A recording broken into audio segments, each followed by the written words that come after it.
ನಮಸ್ಕಾರ ನೋಡಿ ಸ್ನೇಹಿತರೆ, ಕೊನೆಗೂ ನಮ್ಮ ಕರ್ನಾಟಕ ರಾಜ್ಯ ಸರ್ಕಾರದಿಂದ ಕರ್ನಾಟಕ ಗ್ರಾಮೀಣ ಅಭಿವೃದ್ಧಿ ಮತ್ತು ಪಂಚಾಯತಿ ರಾಜ್ಯ ಇಲಾಖೆಯಲ್ಲಿ ಅರ್ಜಿಯನ್ನ ಕರೆದಿದ್ದಾರೆ. ಯಾವುದೇ ರೀತಿಯಾಗಿ ಪರೀಕ್ಷೆ ಇಲ್ಲದೆ ಇದೊಂದು ಭರ್ಜರಿ ಗುಡ್ ನ್ಯೂಸ್ ಆಗಿರತ್ತೆ.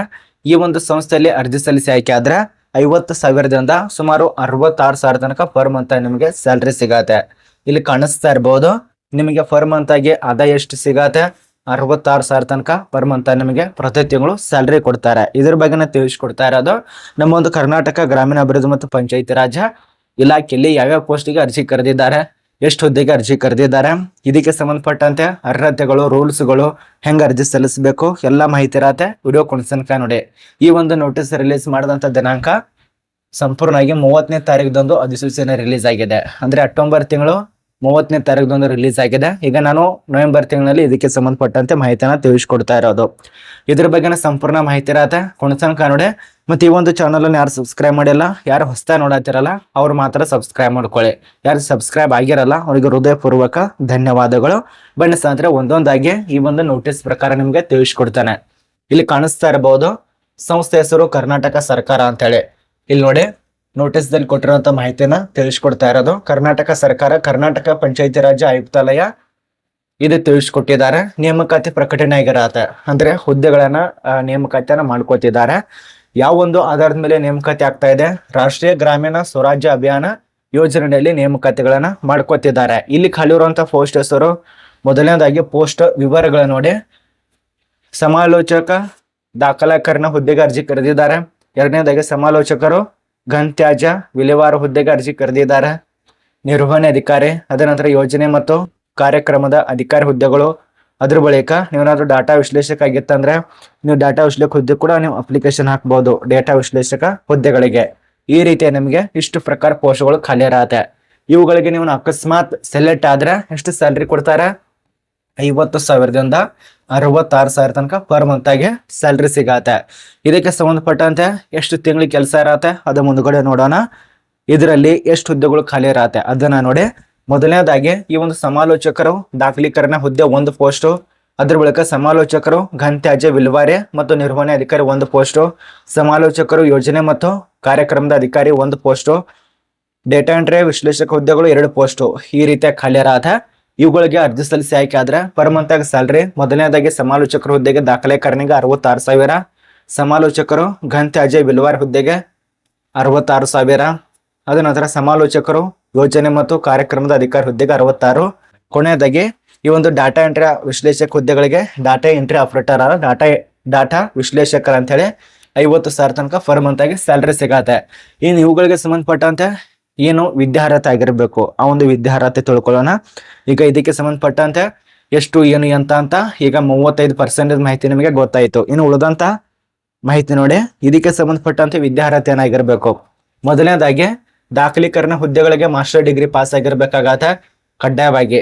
ಅದ ನಂತರ ನೀವು ಜರ್ನಲಿಸಂ ವಿಷಯದಲ್ಲಿ ಪಾಸ್ ಆದವರು ಅದು ಕೊಟ್ಟಿದ್ದಾರೆ. ಸಮಾಲೋಚಕ ಮತ್ತು ಘನತ್ಯಾಜ್ಯ ವಿಲೇವಾರಿ ನಿರ್ವಹಣೆ ಅಧಿಕಾರಿ ಅಂದ್ರೆ ಇದಕ್ಕೂ ಕೂಡ ಮಾಸ್ಟರ್ ಡಿಗ್ರಿ ಪಾಸ್ ಆಗಿರ್ಬೇಕು. ಸೋಷಿಯಲ್ ಸೈನ್ಸ್ ಅಥವಾ BA ಸಿವಿಲ್ ಇದೆಲ್ಲ ಕಂಪ್ಲೀಟ್ ಮಾಡಿದವರು ಅರ್ಜಿ ಸಲ್ಲಿಸಿ. ಮತ್ತು ಸಮಾಲೋಚಕ ಯೋಜನಾ ಮತ್ತು ಕಾರ್ಯಕ್ರಮದ ಅಧಿಕಾರಿ ಹುದ್ದೆಗೆ ಮಾಸ್ಟರ್ ಡಿಗ್ರಿ ಪಾಸ್ ಆಗಿರ್ಬೇಕು. 10 ವರ್ಷ ತನಕ ಎಕ್ಸ್ಪೀರಿಯನ್ಸ್ ಕೇಳಿದ್ದಾರೆ. ನೋಡಿ ಎಲ್ಲೆಲ್ಲಿ ಎಕ್ಸ್ಪೀರಿಯನ್ಸ್ ಇದೆ ನೀವೇ ನೋಡಬಹುದು. ಇದಕ್ಕೆ ಎಕ್ಸ್ಪೀರಿಯನ್ಸ್ ಕೇಳಿದ್ದಾರೆ, ಇದಕ್ಕೆ ಕೇಳಿಲ್ಲ, ಇದಕ್ಕೂ ಇಲ್ಲ. ಅದ ನಂತರ ಡೇಟಾ ಎಂಟ್ರಿ ವಿಶ್ಲೇಷಕ ಹುದ್ದೆಗಳಿಗೆ ಡೇಟಾ ವಿಶ್ಲೇಷಕ ಹುದ್ದೆಗೆ MSc ಪಾಸ್ ಆಗಿರ್ಬೇಕಾಗತ್ತೆ. MSc ಪಾಸ್ ಆದಂತ ವಿದ್ಯಾರ್ಥಿಗಳು ಅಪ್ಲಿಕೇಶನ್ ಹಾಕಬೇಕು. ಇದೆಲ್ಲ ವಿದ್ಯಾರ್ಹತೆ ಇದೆಯಲ್ಲ ಇದು ತಮ್ಮ ವಿಶ್ವವಿದ್ಯಾಲಯ ಅಂದ್ರೆ ಮಾನ್ಯತೆ ಪಡೆದ ಮಂಡಳಿ ಅಥವಾ ವಿಶ್ವವಿದ್ಯಾಲಯದಿಂದ ತೇರ್ಗಡೆ ಹೊಂದಿದವರು ಅಪ್ಲಿಕೇಶನ್ ಹಾಕಬೇಕಾಗತ್ತೆ. ಇದನ್ನ ನೆನಪಿನಲ್ಲಿಟ್ಟುಕೊಳ್ಳಿ. ಇನ್ನು ವಯೋಮಿತಿ ವಿಷಯಕ್ಕೆ ಸಂಬಂಧಪಟ್ಟಂತೆ ನೋಡಿ. ಇಲ್ಲಿ ವಯೋಮಿತಿ ನಿಯಮಗಳಿಗೆ ಸಂಬಂಧಪಟ್ಟಂತೆ ವಯೋಮಿತಿ ನಿಮಗೆ ಎಷ್ಟೆಷ್ಟು ಆಗಿರ್ಬೇಕಂತ ಹೇಳಿ ಅದು ಕೂಡ ತಿಳಿಸ್ಕೊಟ್ಟಿದ್ದಾರೆ. ಇದೇ ನೋಟಿಸ್ ದಲ್ಲಿ 18 ವರ್ಷದಿಂದ ಅರ್ಜಿ ಸಲ್ಲಿಸುವಂತ ಅಭ್ಯರ್ಥಿಗಳು 18 ವರ್ಷದಿಂದ 55 ವರ್ಷ ನೋಡಿ. 18 ವರ್ಷ ಆಗಿರ್ಬೇಕಾಗತ್ತೆ. 18 ಅಲ್ಲ 35 ವರ್ಷದಿಂದ 55 ವರ್ಷ ತನಕ ಕೊಟ್ಟಿದ್ದಾರೆ. 35ರಿಂದ ಸುಮಾರು 55 ವರ್ಷ ತನಕ ಅವಕಾಶ ಕೊಟ್ಟಿದ್ದಾರೆ ಅರ್ಜಿ ಸಲ್ಲಿಸುವಂತ ಅಭ್ಯರ್ಥಿಗಳಿಗೆ. ಇದು ನಿಮಗೆ ವಯೋಮಿತಿ ಬಗ್ಗೆ ಮಾಹಿತಿ. ಇನ್ನು ಎಲ್ಲಿ ಅರ್ಜಿ ಸಲ್ಲಿಸಬೇಕು? ಇದು ನೇರವಾಗಿ ಸಂದರ್ಶನಕ್ಕೆ ಹೋಗ್ಬೇಕಾಗತ್ತೆ. ಮತ್ತು ಇಮೇಲ್ ID ಮೂಲಕ ಅರ್ಜಿ ಸಲ್ಲಿಸಬೇಕು. ಇಮೇಲ್ ಐಡಿದಲ್ಲಿ ಅರ್ಜಿ ಸಲ್ಲಿಸಬೇಕಾಗತ್ತೆ. ಆ ಒಂದು ಇಮೇಲ್ ID ಇಲ್ಲಿದೆ ನೋಡಿ. ಈ ಒಂದು ಇಮೇಲ್ ಐಡಿ ಕಾಣಿಸ್ತಾ ಇರಬಹುದು. ಈ ಒಂದು ಇಮೇಲ್ ಐಡಿಯಲ್ಲಿ ಅಪ್ಲಿಕೇಶನ್ ಹಾಕಿ ಅಥವಾ ಇದಕ್ಕಿಂತ ಹೆಚ್ಚಿನ ಮಾಹಿತಿ ಅರ್ಜಿ ಸಲ್ಲಿಸುವಂತ ಪ್ರೊಸೆಸಿಂಗು ಮತ್ತು ಅಪ್ಲೈ ಲಿಂಕ್ ಇದೆಲ್ಲ ತೆಳಗಡೆ ಡಿಸ್ಕ್ರಿಪ್ಷನ್ ಭಾಷಣ ಇರತ್ತೆ. ಈ ಒಂದು ಡಿಸ್ಕ್ರಿಪ್ಷನ್ ಭಾಷಣ ತೆಳಗಡೆ ಕೊಟ್ಟಿದ್ದೇನೆ, ಚೆಕ್ ಮಾಡ್ಕೊಳ್ಳಿ. ಲಿಂಕ್ ಮೇಲೆ ಕ್ಲಿಕ್ ಮಾಡಿ ಡೈರೆಕ್ಟ್ ಆಗಿ ಅರ್ಜಿ ಸಲ್ಲಿಸ್ತೀರಾ. ಇನ್ನು ಅರ್ಜಿ ಸಲ್ಲಿಸೋದಕ್ಕೆ ಕೊನೆಯ ದಿನಾಂಕ 7/11/2025 ಸಾಯಂಕಾಲ 5:30 ತನಕ ಮಾತ್ರ ಅವಕಾಶ ಇರತ್ತೆ. ಇಮೇಲ್ ಮೂಲಕವಾಗಿ ನಿಮ್ಮ ಒಂದು ಚಾಲ್ತಿಯಲ್ಲಿರುವಂತ ಇಮೇಲ್ ಐಡಿಯನ್ನ ಅರ್ಜಿ ಸಲ್ಲಿಸುವಂತ ಗೊತ್ತಿರತ್ತೆ. ಇಮೇಲ್ದಲ್ಲಿ ಅಪ್ಲಿಕೇಶನ್ ಹಾಕೋದು, ಆ ರೀತಿ ಅಪ್ಲಿಕೇಶನ್ ಹಾಕಿ ಅರ್ಜಿಗಳು 30ನೇ ತಾರೀಕಿಂದಾನೆ ಸ್ಟಾರ್ಟ್ ಆಗಿದೆ. ಆದ ಕಾರಣ ಈಗ ಅಪ್ಲಿಕೇಶನ್ ಸ್ಟಾರ್ಟ್ ಆಗಿರುವಂತದ್ದು. ಇನ್ನು ವಯೋಮಿತಿ ಎಷ್ಟು ಸಡಿಲಿಕ್ಕಿರತ್ತೆ ಅದ್ರ ಬಗ್ಗೆ ಯಾವುದೇ ರೀತಿ ಮೆನ್ಷನ್ ಮಾಡಿಲ್ಲ ಇವರು. ವಿದ್ಯಾರ್ಹತೆ ತಿಳಿಸ್ಕೊಟ್ಟಿದ್ದೇವೆ, ಸಂಬಳ ಆಯಿತು. ಇನ್ನು ಆಯ್ಕೆ ಆದ್ರೆ ಕರ್ನಾಟಕ ರಾಜ್ಯದ ಬೆಂಗಳೂರಿನಲ್ಲಿ ಕೆಲಸ ಇರತ್ತೆ. ಕರ್ನಾಟಕದ ಗ್ರಾಮೀಣ ಅಭಿವೃದ್ಧಿ ಮತ್ತು ಪಂಚಾಯತಿ ರಾಜ್ ಇಲಾಖೆ ಬೆಂಗಳೂರಿನಲ್ಲಿ ಅಪ್ಲಿಕೇಶನ್ ಇರತ್ತೆ. ಅಲ್ಲಿ ಅಪ್ಲಿಕೇಶನ್ ಹಾಕಿ ಟೋಟಲ್ ಆಗಿ 5 ಪೋಸ್ಟ್ ಸಲಹೆಗಾರ ಹುದ್ದೆ ಇರತ್ತೆ. ಎಲ್ಲಾ ಪೋಸ್ಟ್ ಇದು ಅಂದ್ರೆ ಸಲಹೆಗಾರು, ತ್ಯಾಜ್ಯ, ಈ ರೀತಿ ಎಲ್ಲಾ ಪೋಸ್ಟ್ ಇರತ್ತೆ. ಇದ್ರ ಬಗ್ಗೆ ನಮಗೆ ಸಂಪೂರ್ಣ ಮಾಹಿತಿ ತಿಳಿದಿದೆ ಅಂತ ಅನ್ಕೋತೀವಿ. ಏನಾದ್ರೂ ಹೆಚ್ಚಿನ ಮಾಹಿತಿ ಬೇಕಂದ್ರೆ ಕಮೆಂಟ್ ಮಾಡಿ. ಇದು RDPR ನೇಮಕಾತಿ ಆಗಿರತ್ತೆ. ಇದರಲ್ಲಿ ನನಗೆ ಎಷ್ಟು ಗೊತ್ತು ಅದು ನಿಮಗೆ ಸಂಪೂರ್ಣ ತಿಳಿಸ್ಕೊಟ್ಟಿದ್ದೇನೆ. ಈಗ ಇದನ್ನು ಸ್ವಲ್ಪ ನೋಡ್ಕೊಳ್ಳಿ. ಸಾಮಾನ್ಯ ಜವಾಬ್ದಾರಿ, ನೀವು ಕೆಲಸ ಕೊಟ್ರ ಅಂದ್ರೆ ಏನ್ ಕೆಲಸ ಮಾಡಬೇಕು ಅದು ಕೂಡ ತಿಳಿಸ್ಕೊಟ್ಟಿದ್ದಾರೆ ನೋಡಿ. ಆಯುಕ್ತಾಲಯದಲ್ಲಿ ನಿರ್ವಹಣೆ ಆಗುವ ಯೋಜನೆ ಕಾರ್ಯಕ್ರಮದ ಆರೈಸಿಕೊಂಡು ಅದಕ್ಕೆ ಪೂರೈಕೆ ಕೆಲಸನ ಮಾಡ್ಬೇಕಾಗತ್ತೆ. ಅವ್ರು ಏನ್ ಹೇಳ್ತಾರೆ ಅದನ್ನ ಕೇಳ್ಬೇಕು. ಆಯುಕ್ತಾಲಯದಲ್ಲಿ ಮೇಲಾಧಿಕಾರಿ ಸೂಚಿಸುವ ಕರ್ತವ್ಯನ ನಿರ್ವಹಿಸಬೇಕಾಗತ್ತೆ.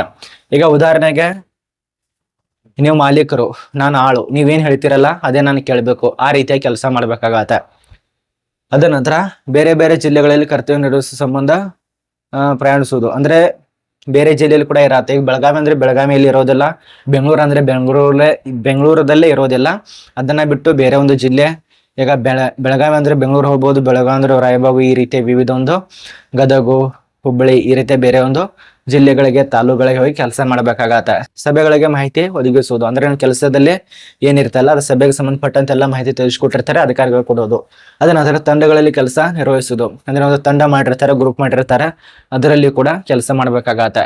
ಈ ರೀತಿ ನಮಗೆ ಕೆಲಸ ಇರತ್ತೆ. ಇದರಲ್ಲಿ ಅರ್ಜಿ ಸಲ್ಲಿಸಿದ್ರೆ ಸಂಬಳನೂ ಅಷ್ಟೇ ಇರತ್ತೆ. ಒಳ್ಳೆ ರೀತಿಯಲ್ಲಿ ಸಂಬಳ ಇದೆ.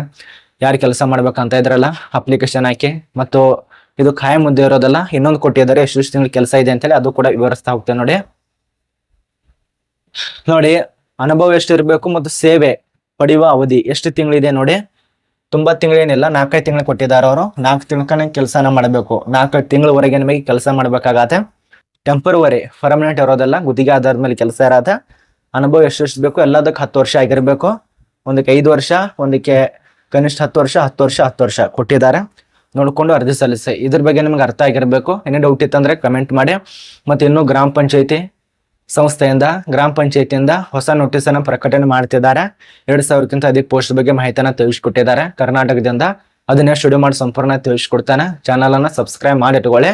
ಅದು ಬಂದ್ರೆ ವಿಡಿಯೋ ಮಾಡಿ ತಿಳಿಸ್ಕೊಟ್ರೆ ನಿಮಗೆ ನೋಟಿಫಿಕೇಶನ್ ಬರತ್ತೆ. ಆದ ಕಾರಣ